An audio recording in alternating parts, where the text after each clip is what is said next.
and welcome to Battleground Uttar Pradesh. It is perhaps not without a reason that they say the road to New Delhi is often routed through Lucknow. And as UP decides on the 6th of March, the question that we are going to be asking on this show is that how does this change the contours of national politics?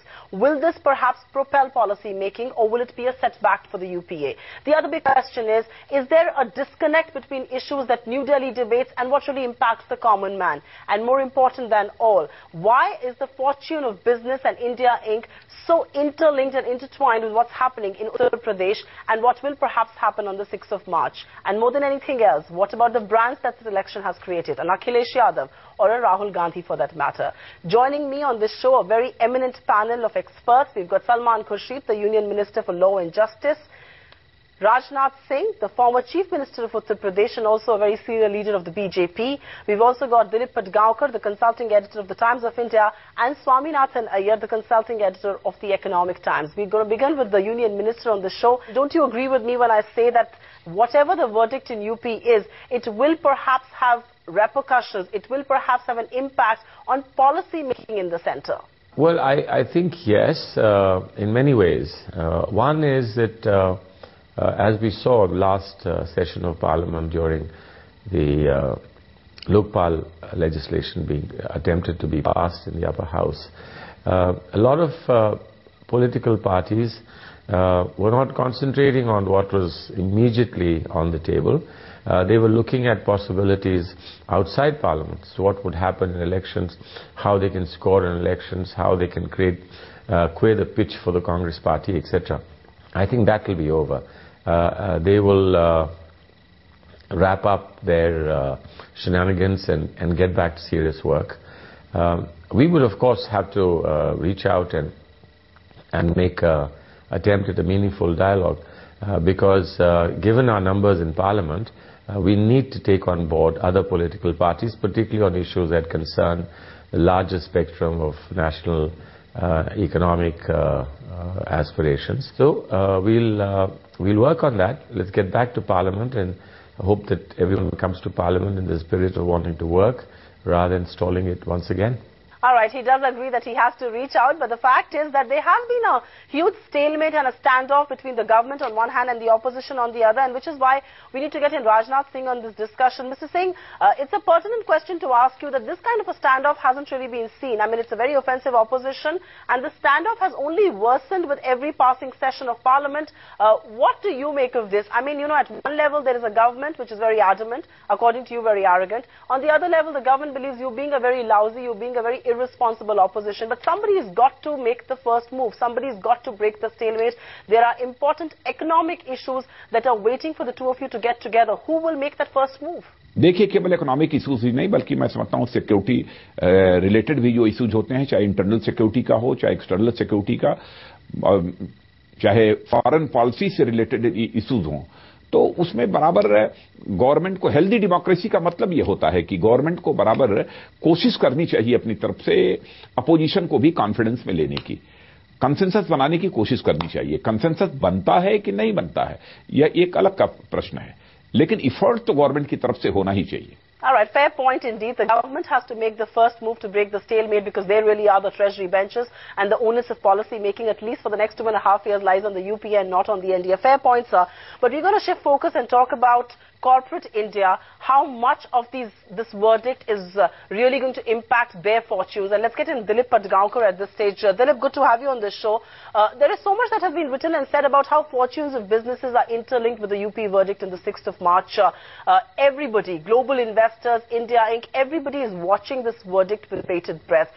Do you A, think that's erroneous, and do you B, think that any impact that this verdict will have will perhaps, you know, change the fortunes of businesses in this country, change the fortunes of what global investors want to do here? Well, that's partly because corporate India hasn't been able to tell foreign investors of the complexity of Indian politics. Let's not forget that Mr. Narasimha Rao completed his full term in office as Prime Minister without the help of any North Indian seat. So, foreign investors need to be told that electoral politics, political alliances, these matters will go on. It's a big country, it's a complex country, it's a country which is undergoing extraordinary change. So I think the kind of analysis, political analysis, the social analysis that needs to be given to foreign investors has to be far more sophisticated, far more subtle. But the political question does remain. What if the Congress and the SP get together in UP? Do you then think that this will perhaps send out a message to an adamant ally like Mamata Banerjee, pull up your socks because we've got somebody else to back us up? No, you should expect the Congress to play a far more subtle game there. I don't think that its relationship with Mamata will strain to breaking point. If anything, such an arrangement would in fact strengthen the Congress's hands vis-a-vis the Trinamool, because then the Trinamool knows that should the alliance come from push to shove, then there is a fallback position that the Congress has in the shape of the 22 MPs of the SP. So it is advantage Congress at the center. Swaminathan Iyer, let's get you in at this point in time. If Congress does significantly well, it will perhaps, boost policy making. But if it does not, there is this entire fear, there is this entire tentativeness of policy paralysis creeping it yet again. No, I do not think that the number of seats they win in UP has any bearing on policy paralysis in New Delhi. They are two totally different places. I mean, last time they won 22 seats in UP. Suppose it triples to 66. So what? Mamata Banerjee will not be the least impressed whether they get 50 or 60 or even 100 seats. From her point of view, she is willing to risk a midterm election, because she believes that if there is a midterm election, then the number of seats that her party has in West Bengal can go up from the current 18 to maybe 30 or 32. What matters much more is if the Congress is able to get a convincing ally in the form of the SP, if there is a firm partnership struck out there. If that happens, then the Samajwadi Party has 22 seats in the Lok Sabha, more than Mamata Banerjee's 18. That is what will lend stability. All right. So if the Samajwadi Party and the Congress do join hands, there will perhaps be more stability in the center. And like Swami was pointing out there, too many issues for the Congress to right now back, both Mamata Banerjee and keep Mulayam Singh Yadav in good spirit as well. But gentlemen, I specifically want to broach this topic of a disconnect between issues that we see on the ground and the ones that make national news headlines. Anna Hazare for that matter, 2G for that matter, the fate of Chidambaram for that matter. I mean, none of these issues are really finding resonance when you go and meet the electorate in UP. Dilip, would you agree with me when I say that? There is a disconnect. Obviously, there is a disconnect, and simply because I think in Delhi, you try and focus attention on a particular state either when elections take place or when there is some kind of a major man-made or natural disaster. This much said, I quite agree with you. I think I've been reading a great many reports to say that the Anna Hazare factor did not play a role in UP. But let me tell you, the Anna Hazare factor hasn't played a role at all, even in the civic elections in Maharashtra. And let me ask you a question. Where is Team Anna in all this campaigning in UP? You don't need to ask me that question. We need to ask that question to Salman Khurshid, who I can see very silently smiling and nodding his head. Mr. Khurshid, the question to you then is, and you've been, of course, touring the length and breadth of Uttar Pradesh, do you agree with us? And I take some part of that blame that, yes, there is a disconnect between what we are discussing here on a 9 p.m. bulletin vis-a-vis what the voter really wants. The basic questions of Roti Kapra Makan still very much alive and very, very certain in Uttar Pradesh. Well, yes, I think that's true. A lot of issues. And I think this means that we should all get onto a learning curve. We should open our eyes a little bit. I'm not saying that these issues that are raised at the national level or the level of the media are unimportant entirely to the country and unnoticed by the electorate. I'm sure somewhere at a subterranean level they have some impact, negative or positive. They are analyzed from time to time, but they're not preoccupation of people. And let's throw open the debate to a very significant issue now, and that's the lines that are consistently and constantly blurring between India Inc., corporates, and of course politicians, and which is why I want to get Swaminathan Iyer into this debate. Swami, Maya and Mulayam have both ruled UP for the last 2 decades, taking turns, shaping policy, playing host to certain business houses, being, having a lot of animosity against the others. But isn't this lamentable, these blurring lines between politics on one hand and businesses on the other. This kind of crony capitalism is very, very lamentable. On the other hand, it's not just crony capitalism, it is also political vendetta. Mulayam Singh Yadav, for the first time after years, created a proper policy incentive which made it possible to have a breakneck expansion of the sugar industry in UP. It was extremely good for farmers, it was extremely good for the states. Mayawati subsequently is determined to just squeeze the industry for all she can. It may partly be vendetta against Mulayam, partly it's her own populism. Either way, she is doing an extremely promising industry a huge amount of damage. That's just wrong, but I'm afraid that's the way it is. Similarly, as you said, the closeness of some other people, Subrata Roy or Mr. Gaur. It is regrettable that politics is this way, but there is no question that UP is a state where you do not get people running industries and getting rich entirely on merit. The political connections do matter. We need to break those shackles.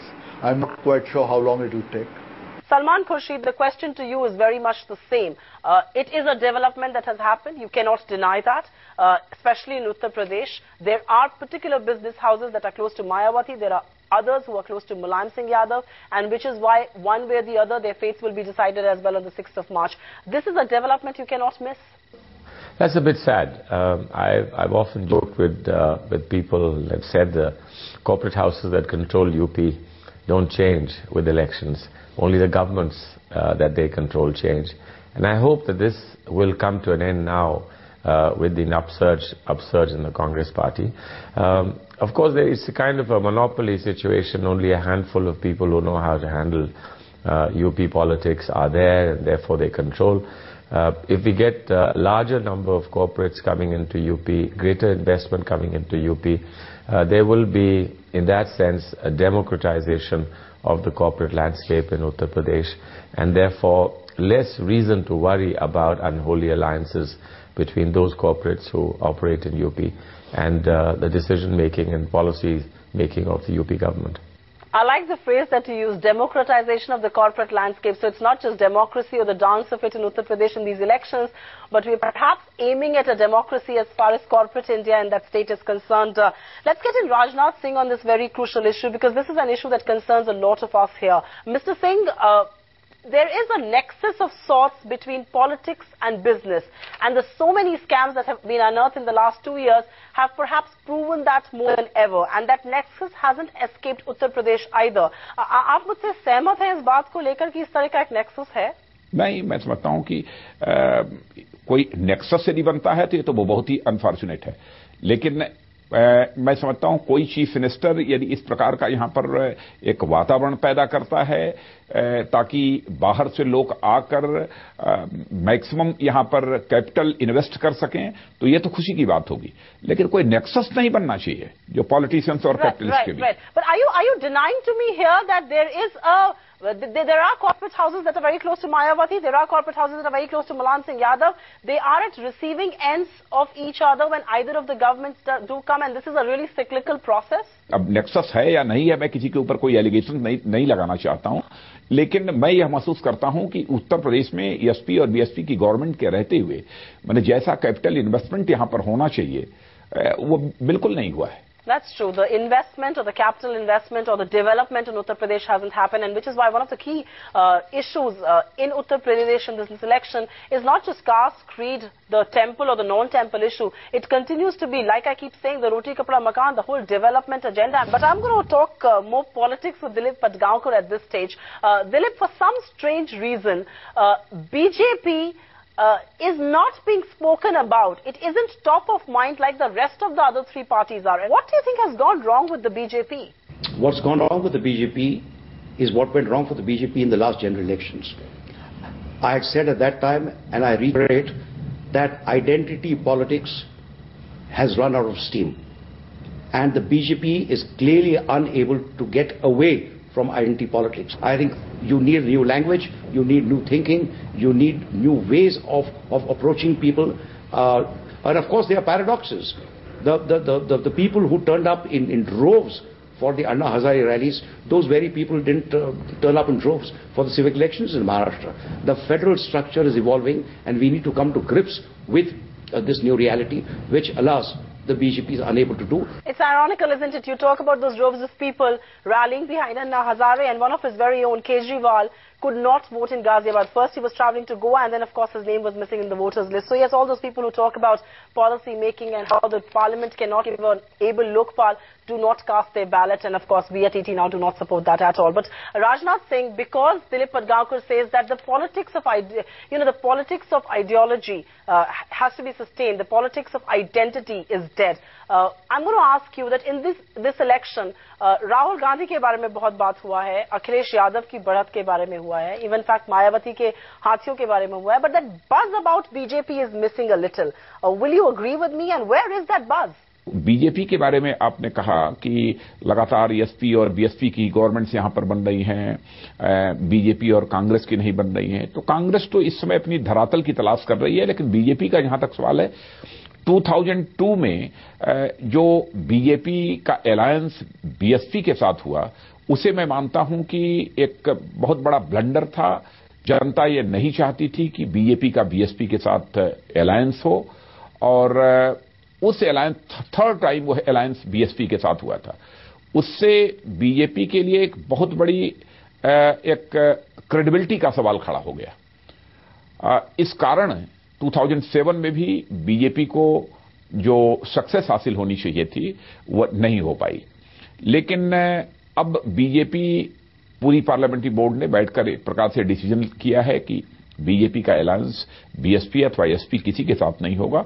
यदि हमको clear majority मिलेगी तो हम government बनाएंगे, clear majority नहीं मिलेगी तो एक स्ट्रांग और इफेक्टिव अपोजिशन का जो रोल होता है हम उसे प्ले करेंगे। We are going to talk about the brands that Battleground UP has thrown up, and one such brand is brand Rahul Gandhi. Salman Khurshid, the question to you at this point in time is that Rahul Gandhi is your front runner as far as the lead campaigner is concerned. He's really taken it all upon himself. This is his trial by fire. This is his litmus test. Do you think he will at some stage, if the Congress does well in UP, stake claim to the top job in 2014? Well, I think the standards that he's set for himself, and they are pretty rigorous standards, I think he's already done remarkably well as far as his own standards are concerned. The expectations that you create when you reach out to a huge audience, as he has in Uttar Pradesh, have their own existence. But I do believe that the expectations up till now have been satisfied remarkably well. While you were speaking on Rahul Gandhi, the one man who was sheepishly smiling was Swaminathan Iyer, and which is why I want to throw this question to you, Swami. Rahul Gandhi's trial by fire in Uttar Pradesh, do you think this is going to make him ready? Do you think this is going to put him ahead in the queue to stake claim and to replace Manmohan in 2014? Look, all these claims were made 5 years ago when he threw himself into the UP election in 2007, and they did dreadfully. And despite the fact that he did dreadfully, it made no difference. The sycophancy in the Congress is some. Everybody hailed him as, this is the great leader.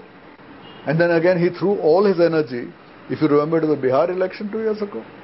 Once again he said, we're going to go it on our own, we're going to build up our vote share. And what happened there?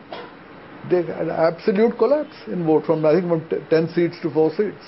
At the end of it all, did they say Rahul Gandhi is a flop? No, they don't dare say so because of dynastic politics. All right, and I can see Salman Khurshid nodding there and nodding rather disapprovingly. Salman, it's not just Swami. A lot of other critics believe that Bihar bombed, and so can UP. It is those critics who didn't know Bihar and who don't know UP who would say this. I think there's a vast difference between both the strategy and the implementation of UP, quite unlike Bihar. It's a hands-on approach here. I think strategically and organizationally we've done a remarkable job this time. And I think we deserve a good result. So let's just keep our fingers crossed. I'm absolutely convinced we deserve a good result. All right, you believe you deserve a good result. It's really up to the electorate whether they think so too or not. But Rajnath Singh, I of course understand that Rahul Gandhi is your opponent. He's of course many decades your junior in politics, but he is your opponent nonetheless. I still want to chew your brains a little bit because you do understand Indian politics. You do understand the politics in Uttar Pradesh. Do you think he will lose out if the Congress performs badly, and do you think he is going to be the biggest gainer out of these elections if at all the tally goes up substantially? And I'm talking to you like a political observer right now and not like the former Chief Minister of Bharatiya Janata Party. मैंने हमारे opponent हो सकते हैं लेकिन हमारे enemy नहीं है ना। लेकिन ऐसा है कि राहुल गांधी ने बहुत ही एक्टिव रोल उत्तर प्रदेश की पॉलिटिक्स में इधर प्ले किया है विगत कुछ महीनों में। लेकिन मैं यह नहीं मानता कि उत्तर प्रदेश में यदि उनको जो सक्सेस मिलनी चाहिए वो सक्सेस नहीं मिलती है तो बिल्कुल उनका पॉलिटिकल फ्यूचर समाप्त हो जाएगा। ऐसा जो पॉलिटिकल एनालिस्ट मानते हैं मैं उससे सहमत नहीं हूं। पॉलिटिक्स में कब क्या होगा यह कुछ कहा नहीं जा सकता। पॉलिटिक्स में कोई सर्टेनिटी नहीं होती है कि यही होगा, ये होने पर यह होगा और यह होने पर यह होगा, ऐसा कुछ नहीं होता है। This is the biggest truth that anybody on the show has spoken. The fact that politics is a beautiful game of uncertainty. Of course, it is beautiful game of uncertainty. All right, it's a beautiful game of uncertainties. It makes for strange bedfellows. We will only see on the 6th of March what happens in UP and who allies whom after that. But one final word to Dilip Padgaonkar. And Dilip, I am going to talk about Rahul Gandhi and also talk about, the other big topic, Akhilesh Yadav. One has seen the man coming in of his own in these general elections. So the two big brands that have been created, Rahul and Akhilesh. Well, the two individuals who really created the big buzz in UP are, number one, Rahul Gandhi, and secondly, it's Akhilesh Yadav. I think Akhilesh Yadav has proved himself remarkably well in the way he's conducted himself throughout these elections. As far as Rahul is concerned, there I think his determination, his focus, his energy, all these he has deployed to pretty good effect. Let's see how much of it gets translated into votes and into seats, because the big problem with the Congress in UP really has been the lack of effective cadre to carry forward the kind of moves that Rahul has made. Secondly, don't forget that time is on Rahul Gandhi's side. Contrary to a lot of other people, I don't believe this is a make or a break election for him. Time is on his side. Fair point. He's got time on his side, but whether or not he will be able to make the big stride is something that we will know only after the 6th of March. But till then, India's most populous state, one that has often shaped the contours of national politics, is crying for development. It is crying for change. What the voter decides will be known on the 6th of March, and after that, of course, the battle begins as to who will rule Uttar Pradesh.